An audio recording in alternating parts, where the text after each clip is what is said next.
Narayanganj city নির্বাচনে সেনা মোতায়েনের প্রয়োজন নেই বলে এখন পর্যন্ত মনে করে নির্বাচন কমিশন।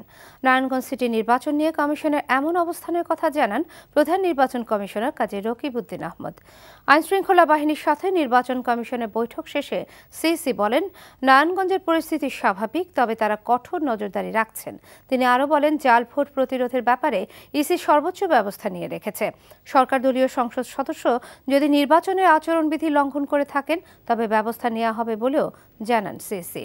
জেলা পরিষদ এবং নারায়ণগঞ্জ সিটি নির্বাচনের বিষয়ে ডাকা ওই বৈঠকে সেনাবাহিনী, পুলিশ, র্যাব, বিজিবি সহ আইনশৃঙ্খলা বাহিনীর সব সংস্থার প্রতিনিধিরা অংশ নেন। পরিস্থিতি অত্যন্ত স্বাভাবিক এবং নর্মাল রয়েছে, তবে হ্যাঁ, পরিস্থিতি আমরা কঠিনভাবে পর্যালোচনা করব, তীক্ষ্ণ দৃষ্টি রাখব। কোনো পর্যায়েই আইন শৃঙ্খলার কোনো রকম ছাড় দেওয়া হবে না। যেখানে প্রয়োজন সেখানে আমরা উপযুক্ত ব্যবস্থা নিব।